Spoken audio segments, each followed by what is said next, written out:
Bonsoir tout le monde, bonsoir à chacun. Alors 7h moins 2 minutes, je vous laisse le temps d'arriver à ce Facebook Live sur le thème de la réincarnation et des vies antérieures, sujet que vous m'avez demandé et qu'il me fait plaisir de partager ce soir mes connaissances avec vous. Donc voilà, pour ceux qui vont réécouter en direct, je prends le temps de laisser les gens arriver pour commencer quelques minutes après 7 heures. Alors, bienvenue tout le monde. Et voilà, c'est parti et ça monte. J'espère que vous avez passé une belle journée. J'en ai passé une très belle. Comme je dis souvent, moi, le lundi, c'est une journée de congé. Parce que le samedi, on donne souvent de l'enseignement. Donc, dimanche et lundi, c'est souvent congé. Bonjour Lucie, bienvenue. Allô Claudette. Alors, on a profité pour aller marcher, faire des commissions aussi, un petit peu de ménage. Ça passe tellement vite et nous voilà à 7 heures à notre rendez-vous du lundi sur des thèmes de Facebook différents à toutes les semaines. Allô Lynn, Stéphanie, bonsoir tout le monde, Anne. Je suis contente de vous voir, que le sujet vous intéresse, vous passionne, parce que je suis sûre qu'il y en a plusieurs qui vont être là ce soir, qui ont déjà bien des connaissances sur ce thème-là, qui ont fait des lectures, qui ont fait des recherches, qui ont vécu des expériences personnelles, mais vous êtes quand même là à vouloir entendre ma version, ma vérité. Comme Raphaël disait, ils veulent t'entendre vulgariser sur ce thème-là. Alors, ça me fait plaisir de partager tout ça avec vous ce soir. Allô Nancy, Marie, Sylvie, contente que vous soyez là. Beaucoup des femmes que j'ai vues jusqu'à maintenant. C'est sûr que vous êtes la majorité, mais d'habitude, je vois passer quelques hommes. Ah, des beaux cœurs. Contente de vous voir. J'espère que vous avez passé une belle journée tout le monde. Alors, je vais attendre encore une minute ou deux pour laisser le temps aux gens de se plugger, comme on dit, parce qu'il est 7 heures pile. Allô Lorraine, Jenny, contente de vous voir. Alors, je me répéterai s'il faut, c'est pas grave. Si vous voulez avoir papier-crayon pour noter des questions que vous pouvez avoir, soit déjà présentement ou tout au long du live, des questions qui vont vous venir, je vais répondre aux questions à la fin. Parce que si je réponds au fil du live, ça veut dire que je lis tous les commentaires et puis que je serai pas intéressante parce que je vais tout le temps être en train d'être arrêtée pour regarder ce que vous avez à me dire. Fait que je vais livrer la marchandise, comme on dit, parler du thème de ce soir d'une traite.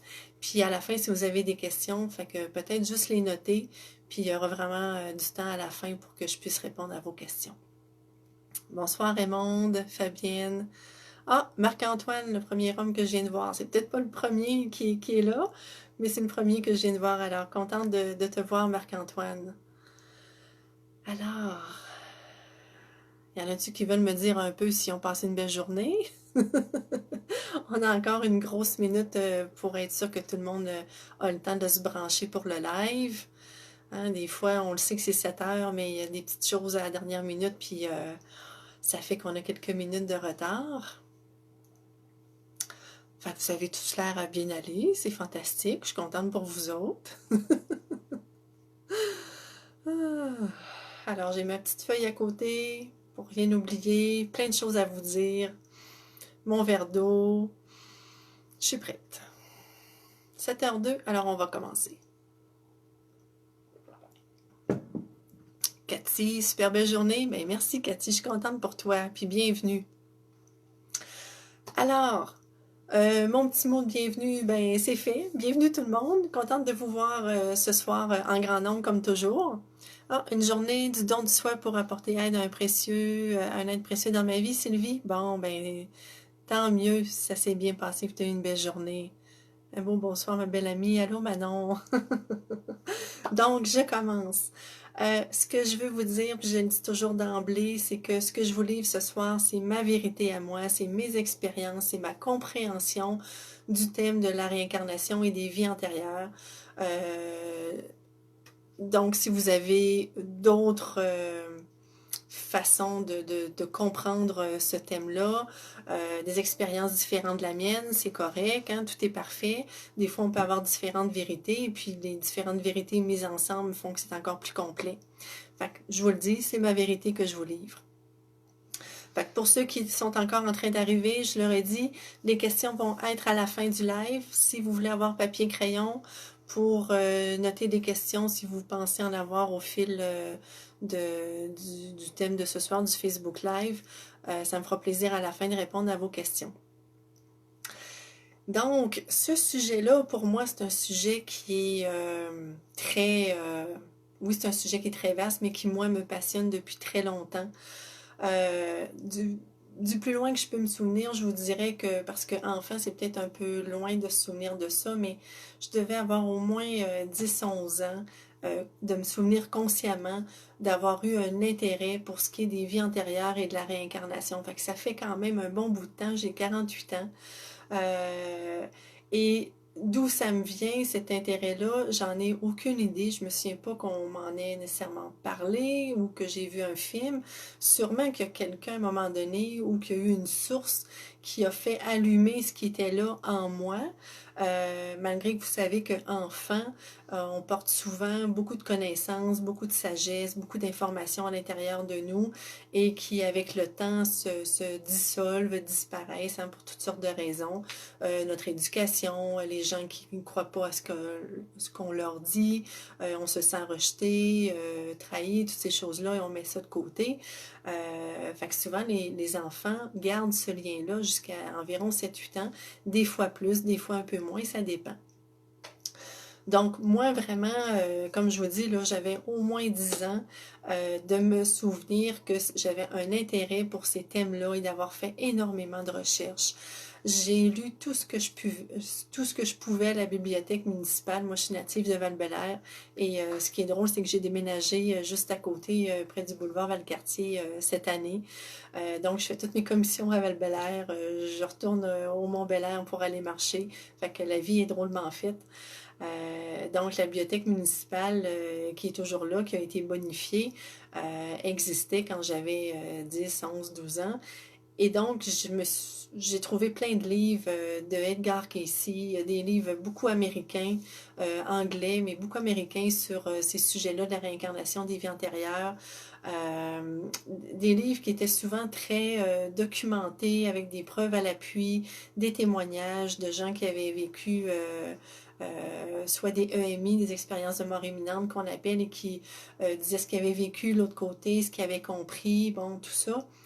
Donc, ça m'a fasciné pendant des années, ça me fascine encore, sauf que j'ai tellement lu, tellement accédé à des ateliers, des formations, des partages, fait mes propres expériences, que maintenant, c'est plus tant une recherche en soi, c'est quelque chose qui, je pourrais dire, m'habite si on veut.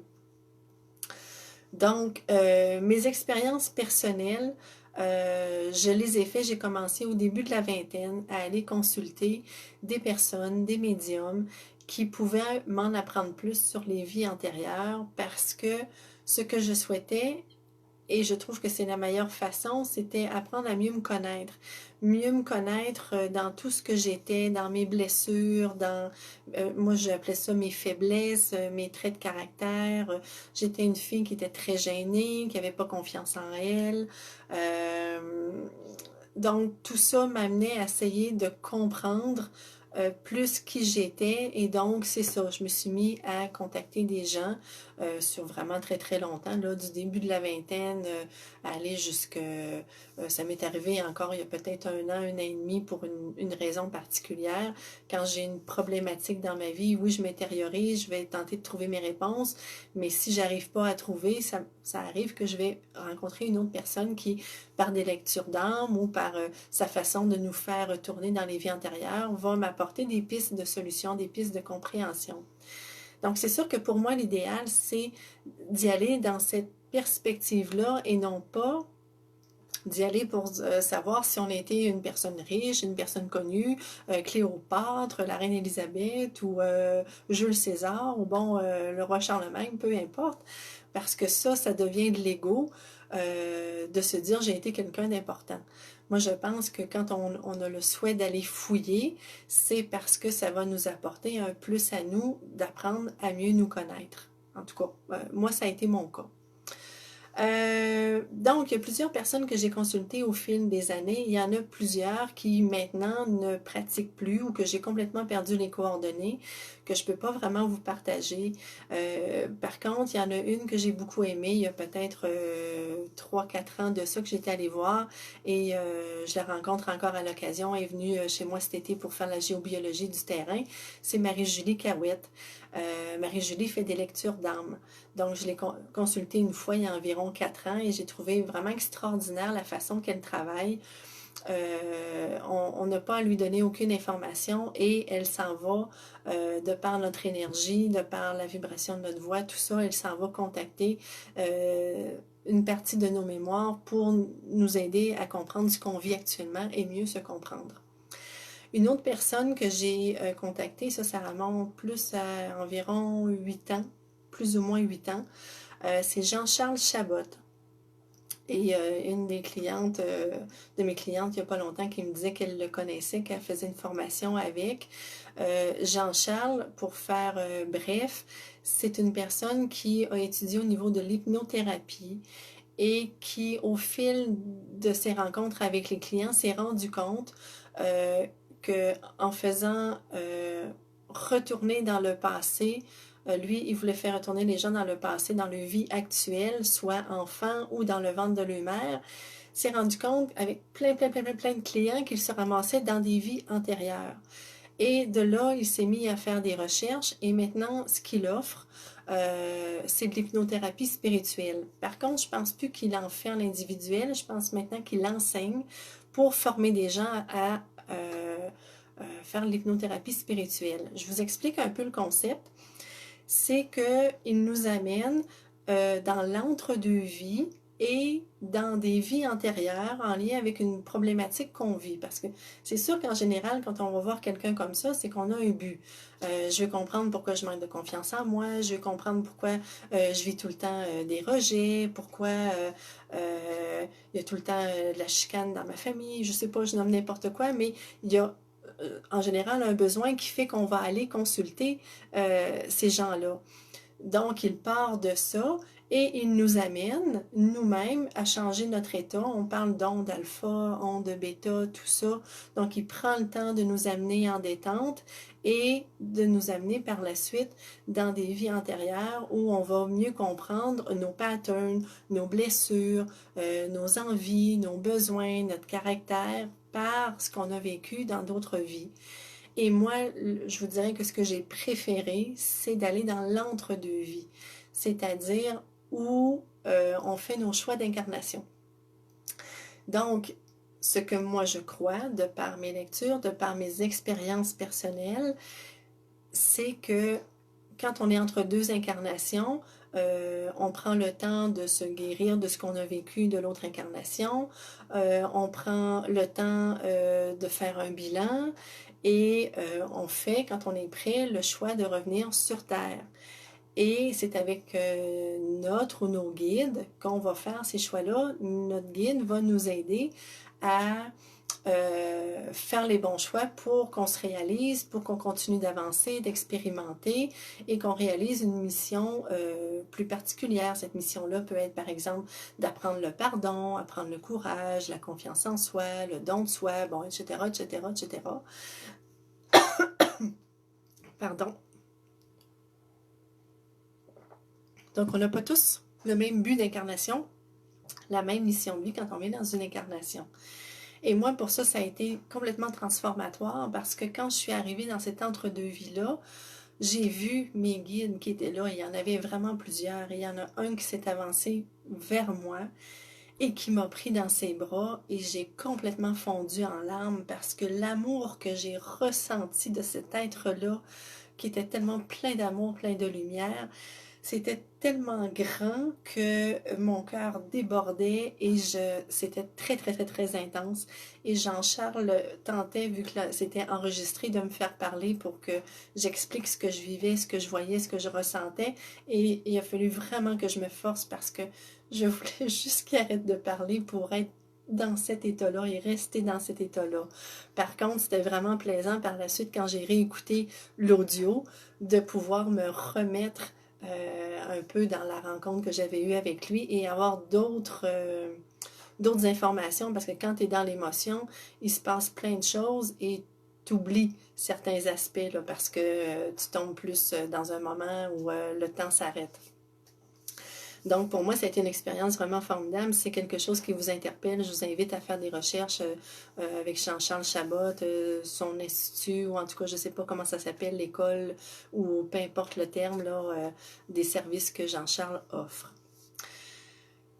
Donc, pour moi, c'est sûr qu'il y a, mais ça m'habitait déjà enfant, et ça c'est clair, avant 10 ans, c'est clair qu'il y a autre chose, ça a toujours été clair pour moi, que ça se pouvait pas qu'on vive une vie humaine avec les bonheurs, les souffrances, travailler, aller à l'école, dormir, manger, recommencer, et il manquait quelque chose, et c'est par cette compréhension-là des vies antérieures, de la réincarnation. Pour moi, ça faisait tellement de sens. Ça m'habitait, c'était une réalité pour moi. Et si les gens me demandaient soit des preuves ou comment l'expliquer, j'avais énormément de difficultés parce que c'était une vérité pour moi, une vérité, je ne sais pas si on dit intrinsèque, une vérité profonde. Ça m'habitait, comme je vous dis, tout simplement. Donc, ce que je crois, c'est que quand on est entre deux vies, c'est qu'on fait des choix. On fait le choix de où on va s'incarner, sur quel continent. On choisit nos parents et on fait des contrats d'âme avec nos parents. On choisit un peu la ligne directrice de la vie qu'on va vivre parce qu'on a des choses à comprendre, à expérimenter, à transcender, à guérir, à conscientiser. Et donc, il y a une ligne directrice qui est là. Je ne crois pas que tout est déterminé d'avance, mais je crois que les grandes lignes le sont dans ma compréhension des choses et que c'est aussi l'attitude qu'on va avoir, dépendant des expériences qu'on va vivre, qui vont faire que quand on parle de libre arbitre, j'ai le libre arbitre de est-ce que je ressens cette expérience-là, je la vis dans la colère, dans l'injustice ou dans l'acceptation, dans le lâcher-prise. Donc, on met nos pions en place. On choisit notre sexe, on choisit est-ce que je vais être en santé, je vais être handicapée. Tout ça, on le choisit pour réaliser notre mission de vie. Et c'est des guides qui sont là, qui nous aident à faire ces choix d'incarnation-là.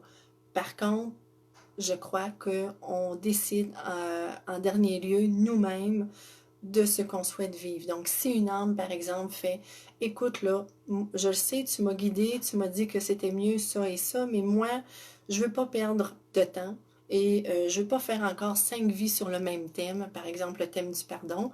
Donc, j'en fais une.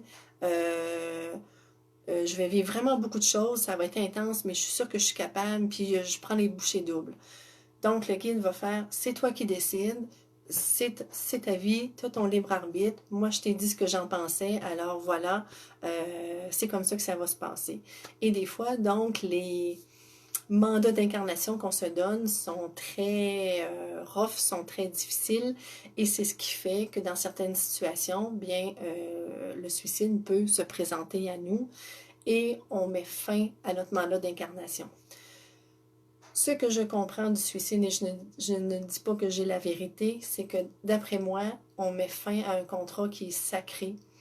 Et à ce moment-là, c'est beaucoup plus difficile pour cette âme-là de continuer son cheminement dans la facilité.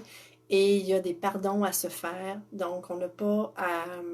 Je ne crois pas que c'est Dieu qui nous juge ou quelle quantité ou être que ce soit. Je crois que c'est nous-mêmes qui réalisons, lorsqu'on est de l'autre côté, que cette vie-là, elle était précieuse, c'était un cadeau, et qu'on a à se pardonner de ce geste-là et d'avoir fait de la peine aux gens qu'on a laissés, bon, et tout ça.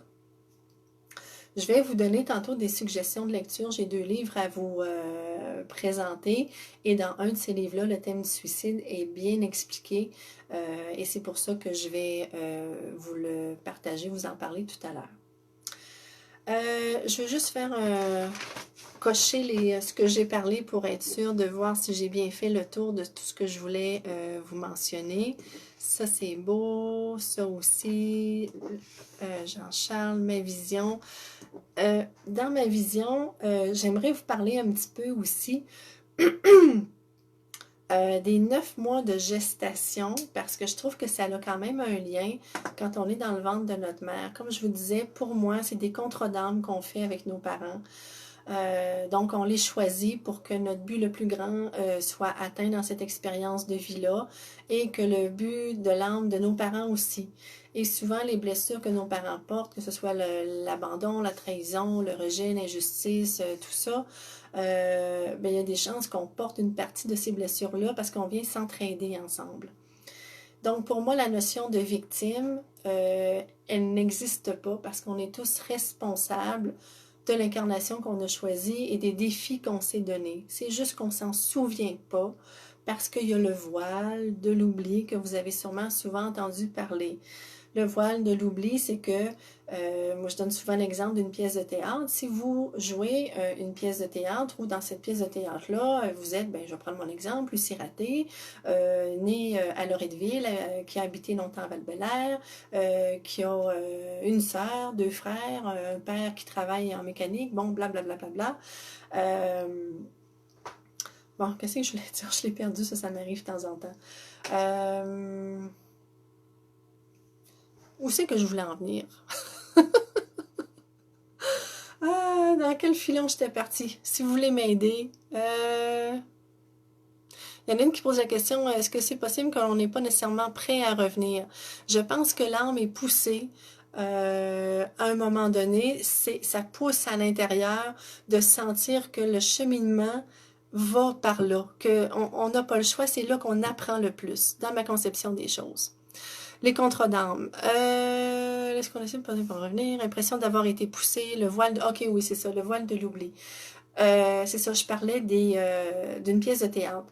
Donc, si je joue mon rôle et que je suis en train, dans mon rôle de Lucie Raté, de me souvenir des 50 incarnations ou des 100 ou des 500 ou des 1000 incarnations que j'ai eues auparavant, soit sur cette planète-ci ou sur d'autres planètes, et que je me souviens que j'ai été un bourreau, je me souviens que j'ai été quelqu'un qu'on a pendu, j'ai été mère de famille, j'ai été ci, j'ai été ça, j'ai été tuée de toutes sortes de façons, j'ai souffert, j'ai été heureuse, mais que je suis dans toutes ces mémoires-là, comment est-ce que je peux vivre mon incarnation présente et jouer bien mon rôle actuellement si je me souviens de tous mes autres rôles? Fait que je vais me mêler dans mon texte. Puis les autres acteurs de ma pièce de théâtre vont faire, c'est parce que là, je pense que t'es pas dans la bonne pièce, là, tu te trompes de script. Fait que c'est un peu l'image que je donne souvent. Puis je trouve que ça fait sens. Moi, quand on me l'avait expliqué, il y a quand même un certain temps, j'ai trouvé que ça faisait beaucoup de sens. Donc, regardez si ça vous parle. Pour moi, ça fait du sens. Fait que, oui, je voulais vous parler un petit peu des 9 mois dans le ventre de la mère. J'ai lu un livre quelques années avant d'avoir mon premier enfant. J'ai eu mon premier, j'avais 24 ans. Et donc, au début de la vingtaine, j'avais lu le livre Les 9 marches de Daniel Meroy. Et ça m'avait absolument fascinée. Ce qu'il explique, c'est que, comme je vous disais, bon, il y a le guide, quand on est dans l'entre-deux-vie, on fait nos choix d'incarnation, on choisit nos parents selon ce qu'on veut vivre, le continent, est-ce que je vais être en santé, malade, la couleur de ma peau, bon, tout ça. Et donc, la conception se fait. Les contrats d'âme se sont faits entre les parents, entre l'âme. Et c'est sûr que la perspective de l'âme n'est pas la réalité de la personnalité. La personnalité, par exemple, la mère peut ne pas vouloir d'enfant pour X raisons, mais son âme, elle, souhaite vivre cette expérience-là. Donc, c'est deux choses complètement différentes. Et donc, prenons l'exemple, c'est ça, d'une âme qui descend dans l'incarnation, qui descend dans la matière. Il va avoir les premières semaines de gestation, les premiers mois, et pendant plusieurs mois, l'âme fait des allers-retours dans le ventre de la mère, il fait des allers-retours dans le ciel. On va appeler ça le ciel, appeler ça dans l'unité ou comme vous voulez, à la source, tout ça. Donc, fait des allers-retours pour se préparer à vivre dans l'incarnation terrestre, pour s'habituer aux sensations, à avoir un corps physique, bon, et tout ça, parce qu'on s'entend que quand on est juste un être de lumière, ce qu'on est, une énergie, on est très léger, alors que dans la matière, c'est vraiment autre chose. Donc, elle s'habitue tranquillement. Elle vient dans les rêves de sa mère, de son père, pour créer le lien, pour échanger. Elle va aussi influencer les parents pour le prénom qu'elle va porter. Parce que le prénom qu'on porte a une vibration. Tout est vibration dans l'univers. Donc, par exemple, Lucie veut dire lumière. Sylvie veut dire forêt. Mais au-delà de l'étymologie, le prénom qu'on choisit, c'est ça, a une vibration et donc ça teinte toute notre vie. Euh, Moi, quand mon premier garçon, je l'attendais, on avait deux prénoms. On avait Olivier et William. Et on s'est dit, quand on va lui voir la bête, on va décider c'est quel nom qu'on lui donne. Et finalement, ça a été William, mais on a quand même mis Olivier sur son baptistère. Mais il s'appelle William. Et même, je vais vous partager que lorsque on était en recherche de prénoms, son père et moi, on avait quelques prénoms, dont Olivier. Et ma grand-mère m'a rappelé que son père à elle, qui était décédé alors qu'elle avait 15 ans et dont elle s'est ennuyée toute sa vie, portait le prénom de William. Et quand elle me l'a rappelé, alors que j'étais enceinte, j'ai senti un grand frisson me traverser. Et puis j'ai regardé Alain, j'ai dit, William, j'ai dit, est-ce que ça te parle comme prénom? Ça te tente-tu? Puis il m'a dit oui, c'est un beau prénom. Il dit, c'est correct. Fait que là, on avait gardé William et Olivier.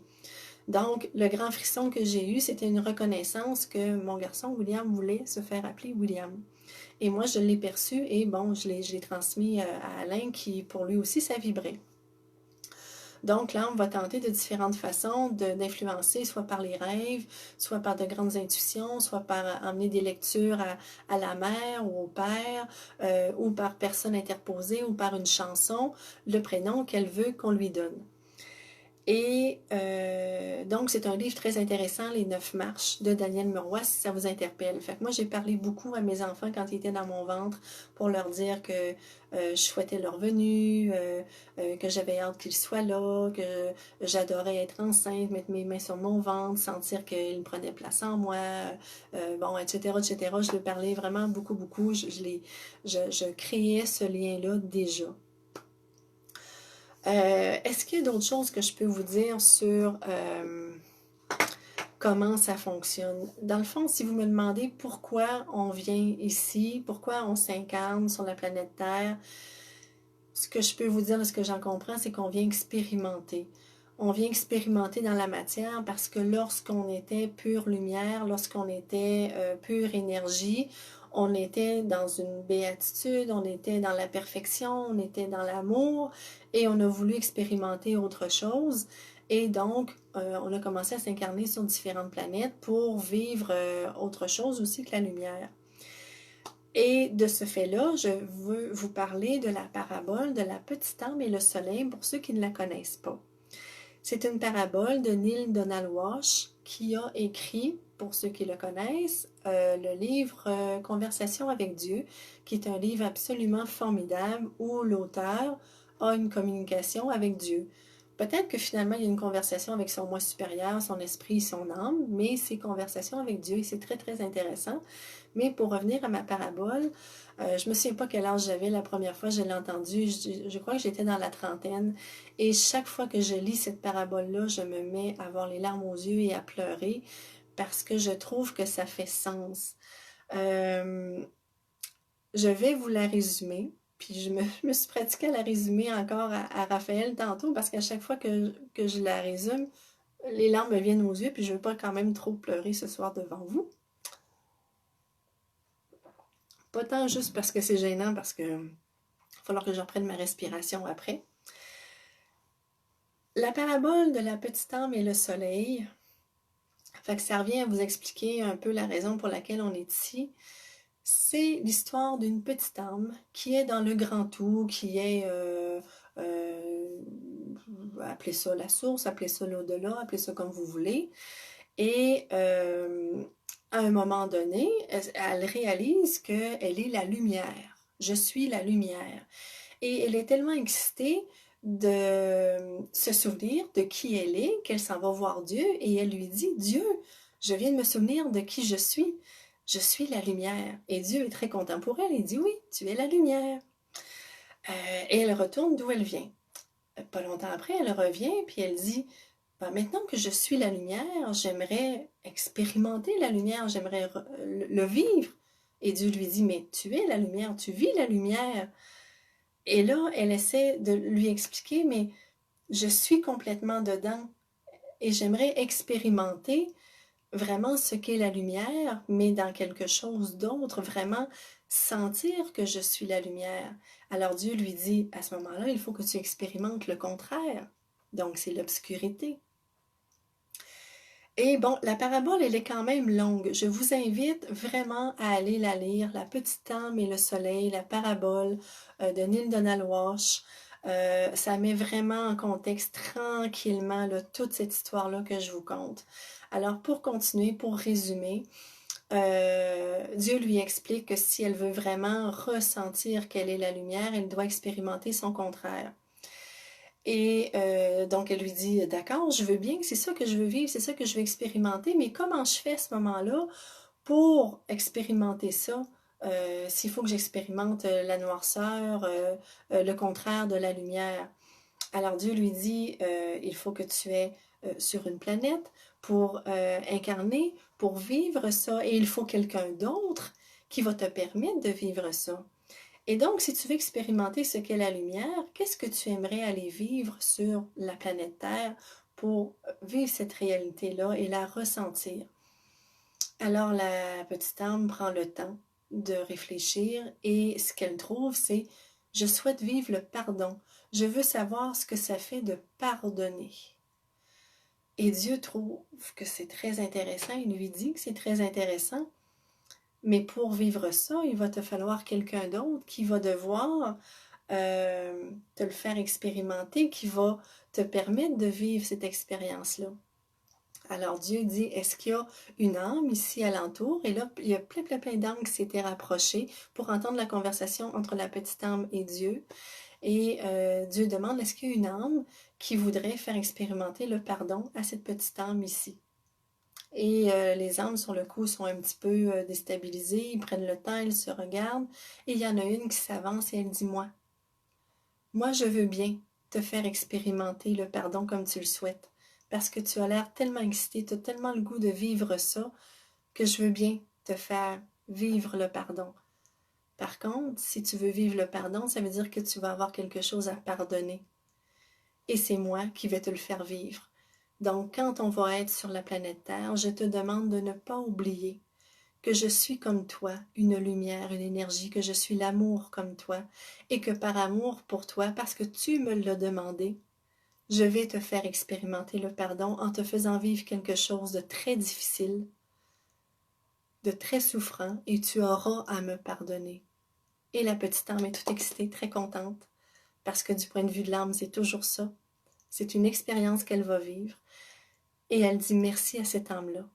Et l'autre âme lui dit, n'oublie pas par contre, lorsqu'on sera incarné, que c'est toi qui me l'as demandé. Et n'oublie pas que moi aussi, je suis amour et je suis lumière. Ah, j'ai pas pleuré. Je pense que ça m'a permis tantôt de pas être trop émotive en vous la racontant ce soir. Mais je l'ai fait tantôt, fait qu'à chaque fois, ça vient vraiment me chercher parce que pour moi, ça résonne. Pour moi, c'est vraiment ça. C'est de vivre complètement autre chose pour être encore euh, plus complet d'expérience et rayonner encore plus, même si on est quand même pure lumière au départ. Fait que voilà pour la parabole de la petite âme et le soleil. Est-ce qu'il y a autre chose avant de vous faire les suggestions de lecture que j'aimerais vous partager en lien avec ça? Oui, il y a autre chose. Vous pouvez imaginer un cadran d'horloge dans ma compréhension des choses. Donc, une horloge qui va, on a le 12, le 1, le 2. Et on n'expérimente pas juste sur la planète Terre, on expérimente sur d'autres planètes aussi. Parce que ça fait pas de sens de penser qu'il y a des milliards ou des trilliards, je ne sais plus combien de planètes et d'étoiles dans l'univers et qu'on est la seule planète où il y a de l'intelligence. Faudrait être dans un ego extrême pour penser quelque chose comme ça, en tout cas dans ma perception des choses. Donc, imaginez que quand même sûrement des centaines, des milliers d'autres planètes où il y a une vie qui est sûrement différente de la nôtre, mais qu'il y a une vie aussi, certaines vies qui peuvent être moins intelligentes que nous et d'autres autant ou plus. Donc, on s'est incarné sur bien d'autres systèmes solaires, d'autres planètes, et on s'est incarné ici souvent. Mais si on prend la planète Terre, on va y aller juste avec ça. On vient vivre des centaines et peut-être même au-delà de 1000 vies pour certaines personnes. Et on chemine tout le long du cadran de l'horloge. Donc, si on prend le 1, que le 1, c'est là où on est une jeune âme, qu'on commence nos expérimentations sur la Terre, ça veut dire que quand on est rendu à 11 et presque 12, on est une vieille âme qui est en train de terminer ses incarnations, qui a tout expérimenté, le pardon, l'amour, la souffrance, le rejet, l'injustice, la trahison, le manque de confiance, mettez tout ce que vous voulez pour boucler la boucle et ne plus avoir à s'incarner, en tout cas sur la planète Terre, parce que on va revenir à l'amour de soi complètement, à la conscience totale de pourquoi on a commencé ce cheminement-là. Donc, pour moi, c'est ça. Et donc, j'aime bien cette image-là d'une horloge. Fait que je vous parle de mes suggestions de lecture. La première, c'est une lecture que j'ai faite cet été, même à la fin de l'été, et il a fallu que je me retienne pour ne pas lire tout d'un coup, ça se dévore. C'est Les 7 vies de Sarah, de Joanne Lontin. Et d'après moi, c'est un premier livre, mais je ne suis pas certaine. Je suis allée sur sa page, c'était pas clair. Ce livre-là, c'est magnifique. Ça relate 7 vies de Sarah. Sarah qui vit... il me semble que c'est Montréal, de souvenir. Il me semble que c'est ça, Montréal. Et elle est en train de mourir parce qu'elle a un cancer. Elle a suivi des traitements, ça ne fonctionne plus. Elle est en fin de vie. Et elle est avec sa nièce. Sa nièce qui... Non, c'est pas sa nièce, c'est sa filleule qui l'adore. Et elle ne veut pas que sa tante, sa marraine décède. Elle a beaucoup de colère, beaucoup d'émotions. Et là, Sarah décide de lui raconter son cheminement à elle, où elle a été en contact avec ses vies antérieures, 7 de ses vies antérieures, où elle a compris pourquoi elle était qui elle est, pourquoi elle avait vécu une grande souffrance, un grand vide à l'intérieur d'elle. Et donc, à travers cette vie, on va comprendre pourquoi Sarah est en train de mourir d'un cancer et pourquoi elle est très sereine. C'est absolument fantastique, ça se passe sur... on s'en va, même la première, c'est au niveau des hommes de Néandertal et Cro-Magnon, donc on doit remonter de plusieurs milliers d'années jusque dans les années où on est. Moi, je trouve que c'est un bijou et ça parle aussi, pour ceux qui s'intéressent au sujet, des flammes jumelles. Donc, je vous conseille ce livre si vous êtes interpellé pour en apprendre plus sur le processus des vies antérieures. Je trouve qu'à certains moments, ça rejoint le film aussi Au-delà de nos rêves, dans lequel Robin Williams joue. Donc, voilà pour celui-là. Le deuxième que je veux vous parler, c'est La Belle de l'au-delà. Un autre bijou. La Belle de l'au-delà de Michel Morgan. Ou Morgan, je ne sais pas comment on le prononce exactement. Donc ça, c'est le premier livre parce qu'il y a une suite qui s'appelle Isabelle. Voilà, pour la suite. Michel Morgan. Les éditions Le Dauphin Blanc. Donc, celui-là, La Belle de l'au-delà, c'est beaucoup sur le thème du suicide parce que Michel Morgan a été contacté par une âme décédée il y a quelques années qui est venue la voir et elle lui a demandé que Michel raconte son histoire pour sensibiliser les gens au choix du suicide dans une vie, les impacts que ça peut avoir quand on arrive de l'autre côté. Donc, c'est cette histoire-là que Michel raconte avec beaucoup de détails. Et si je peux vous parler d'un passage qui, moi, m'a énormément touchée, mais ce livre-là m'a touchée beaucoup, mais pas parce que j'ai personnellement pensé au suicide dans ma vie ou des choses comme ça, mais le bout dans le livre qui m'a vraiment touchée, c'est que l'âme passe par des processus, passe par un cheminement pour retrouver la lumière, l'amour de soi et le pardon d'elle. Et à un moment donné, il se ramasse comme dans un grand auditorium où il y a plein d'âmes qui sont là et qui attendent la venue des archanges, parce que cette salle-là s'appelle la chambre ou la salle des archanges. Et ils attendent un certain temps et à un certain moment, il y a, je pense, c'est 3 archanges qui arrivent. Et si je ne me trompe pas, c'est Michael, Gabriel et Raphaël. Mais je sais qu'il y a Michael là, dans les archanges qui arrivent.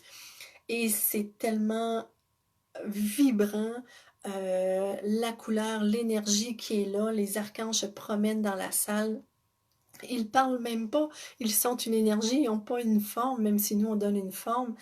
Et ils amènent une énergie tellement transformatrice à tous les gens qui sont là, que toutes les âmes qui sont là, quand les archanges sont partis, restent assises et dans un état de grande béatitude. Elles ont comme contacté quelque chose de très grand. Et ça m'a énormément touchée parce que moi, les archanges, l'énergie des archanges et surtout Michael, c'est un archange avec qui je travaille depuis très très longtemps et je me suis mis à pleurer à ce passage du livre-là parce que ça a vraiment vibré pour moi. Donc, si vous voulez en apprendre plus sur le cheminement de l'âme, surtout en lien avec une âme qui se suicide, je vous le conseille très fortement, c'est absolument magnifique. Alors, je suis rendue à la période des questions. Je sais qu'il y en a qui ont passé tantôt des questions, mais comme je vous avais dit, les questions, je les prenais à la fin pour pas être interrompue tout le temps, puis pouvoir vous livrer ce que j'avais à vous livrer ce soir. Donc, je vous laisse le temps. T'adores ce film, Valérie? Oui, c'est vraiment un film magnifique là, avec Robin Williams, Au-delà de nos rêves. Pouvons-nous savoir quel âge a notre âme? Ben, l'âme, en fait, elle est infinie. Je sais que c'est difficile à comprendre dans la conception humaine parce qu'on a le temps. Hein, il y a un hier, il y a un demain, il y a tous les contraires, il y a une fin à tout, il y a un commencement à tout. Mais l'âme, dans ma notion, même si j'arrive pas à tout saisir, elle a comme toujours existé, elle a toujours été là. Elle, elle n'a pas de début, elle n'a pas de fin. Donc, l'âge de l'âme, c'est éternel. Mais si la question est plus, est-ce qu'on peut savoir où on est rendu dans la roue des incarnations? Ça, c'est possible de le savoir. Il y a des gens qui peuvent donner accès à cette information-là. Et il y a une dame que je suis allée voir il n'y a pas longtemps. Il faut que je me rappelle son nom, c'est André. Je me rappelle pas, je le mettrai tantôt sous les commentaires. André, elle est à Sainte-Foy, dans la région de Québec, et dans ses consultations, où elle livre beaucoup d'informations sur votre âme, elle vous dit où vous êtes rendu dans votre cheminement d'incarnation. Si vous voulez une piste de si vous êtes une vieille âme, vous pouvez faire des recherches sur Internet. Il y a beaucoup de textes qui nous donnent des pistes pour savoir si on est une vieille âme. Entre autres, souvent quelqu'un qui s'intéresse à des sujets comme on parle ce soir, qui remet les choses en question, qui est assez... comment je dirais ça? J'allais dire poser, mais c'est pas vrai, c'est pas... faites vos petites recherches là-dessus, critères ou items de vieille âme ou juste vieille âme, puis vous allez voir un petit peu si vous vous retrouvez là-dedans. Voilà pour ça. J'aime la façon de transmettre en douceur, en toute simplicité, mais ça fait plaisir, Valérie. Ça fait plaisir, Julie aussi. Vous avez parlé de guide, il a quelle forme le guide? Ben, le guide peut se présenter de différentes façons, mais je crois qu'en général, dans ma perception des choses, avec les lectures que j'ai faites, puis ma compréhension, même moi quand je suis allée dans l'entre-deux-vie avec Jean-Charles, le guide de lumière se présentait dans une forme qui ressemblait à un humain, sauf que il était très grand, très lumineux, rempli d'amour, mais je pense qu'ils peuvent prendre différentes formes. Et je pense même que nous-mêmes, quand on est une énergie de l'autre côté, on peut prendre différentes formes parce qu'on n'est plus lié à la matière. On peut prendre la forme qu'on veut, on peut prendre la forme d'une étoile, d'une incarnation qu'on a beaucoup aimée qui remonte à 500 ans. Donc les guides peuvent prendre la forme qui pour nous fait du sens, qui nous réconforte, qui fait qu'on sent un lien avec eux. C'est comme ça que je l'expliquerai si ça vous parle. Ça fait plaisir, Julie. François, tu penses que le film La Matrice est un bon guide pour l'éveil? Eh oui, tout à fait, François. Je ne veux pas rentrer ce soir dans ce qu'on vit actuellement et Je suis désolée, mais je fais attention à ce que je dis là-dessus parce que je veux pas partir de débat. Je pense pas que c'est ce que j'ai à faire présentement. Mais pour ceux qui se posent des questions sur ce qu'on vit actuellement avec le COVID, si vous voulez regarder le film La Matrice, c'est sûr que c'est quand même imagé, mais il y a énormément d'informations sur ce qu'on vit actuellement présentement. Je pense pas que ça donne beaucoup d'informations au niveau de l'âme ou de la réincarnation. En tout cas, moi, je l'ai pas perçu comme ça dans la matrice. Je pense plus que ça nous donne des informations sur ce qu'on vit actuellement avec, avec le COVID, entre autres. C'est ma vision des choses.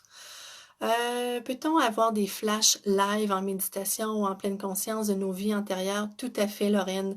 Euh, Plus vous allez prendre de temps pour marcher en nature, pour vous centrer, pour méditer, ça peut être le yoga aussi, pour contempler, prendre des temps d'arrêt et travailler peut-être sur votre respiration, atteindre d'autres états, hein. Je parlais tantôt d'onde alpha, onde bêta, là, je suis vraiment pas bonne là-dedans, mais atteindre d'autres états de conscience. En atelier de médiumnité, on invite beaucoup les gens à travailler avec un être de lumière pour monter leur taux vibratoire. Alors, c'est des états qui nous permettent souvent d'aller contacter un bien-être, des informations, des connaissances. Et oui, à ce moment-là, on peut avoir accès tout à fait à des flashs de vie antérieure. Ça m'arrive, moi, en méditation et même éveillée. Bon, fantastique, Amélie, mais je pense que tu as un beau cheminement, toi aussi, là. Tu as un beau bagage. Cynthia, je n'ai pas pu prendre note du nom de famille de Jean-Claude en hypnose. C'est Jean-Charles Chabot. Jean-Charles Chabot. Je n'ai pas pu prendre, voilà. C'est ça, Annick, merci beaucoup. Est-ce qu'il y a d'autres questions? Je sais que j'en ai vu défiler là, pendant que je répondais. Soyez pas inquiets, je vais prendre le temps demain ou après-demain de retourner dans le live et de vous mettre, de répondre à vos questions si j'ai pas pu répondre ce soir. Puis c'est quoi que j'ai dit tantôt que j'allais mettre sur le site? Ah, c'était le nom de André comme référence, s'il y en a qui veulent la contacter. Fait que ça, je me mets cette note-là pour pas l'oublier. Est-ce que dans les rêves, nous pouvons avoir des informations? Tout à fait. Quand on est en train de dormir, notre âme sort de notre corps, notre esprit, et on va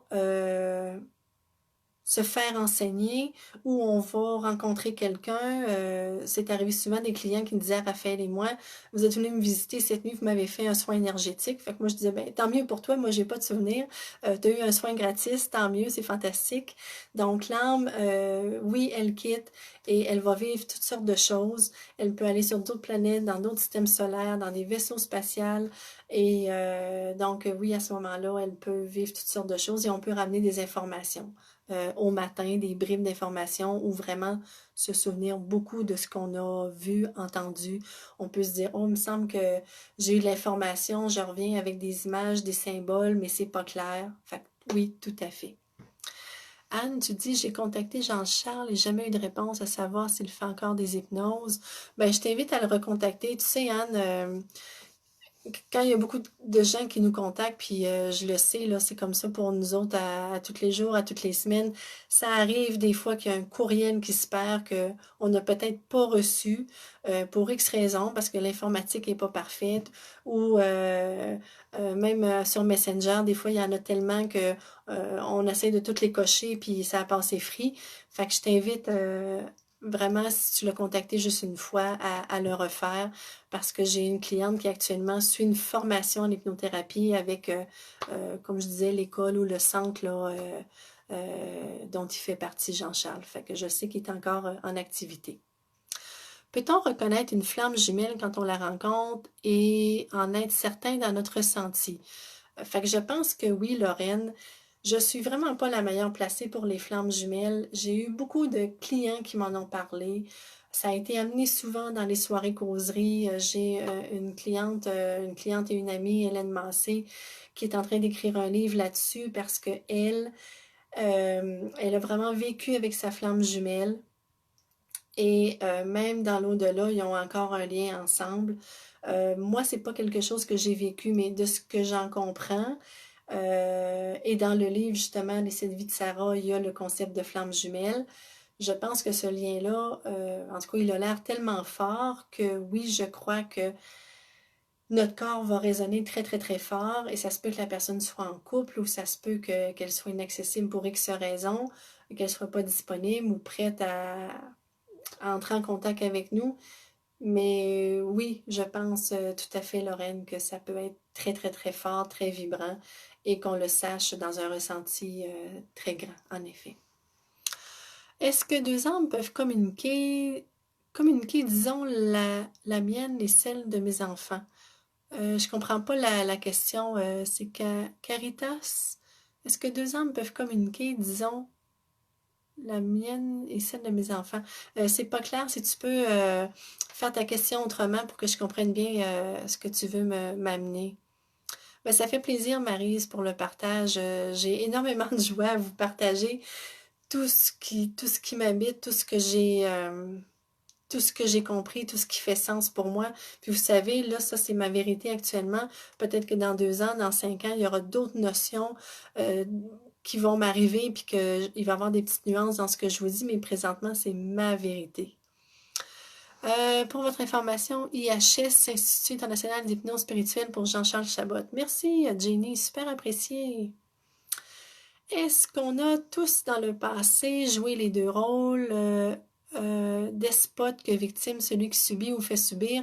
Je crois que oui, Valérie, parce que c'est comme ça qu'on expérimente le mieux sur la planète Terre, c'est en le vivant avec nos tripes, avec nos émotions, avec nos ressentis, avec nos 5 sens. Fait que si dans une vie j'ai été quelqu'un qui a fait souffrir une autre personne.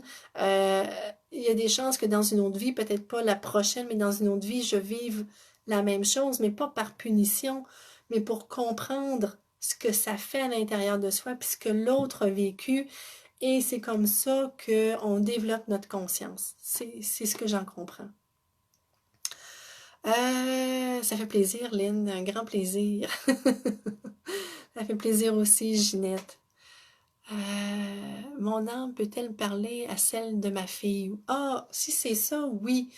Même quand on est incarné, je suis incarnée, moi j'ai 2 garçons, je peux parler à leur âme. J'ai déjà mis sur ma page professionnelle un exercice qui s'appelle dans ma âme, où on peut, en méditation, faire venir l'âme de quelqu'un, que la personne soit décédée ou qu'elle soit vivante, et avoir une communication, une conversation avec cette personne-là, ben, cette âme-là.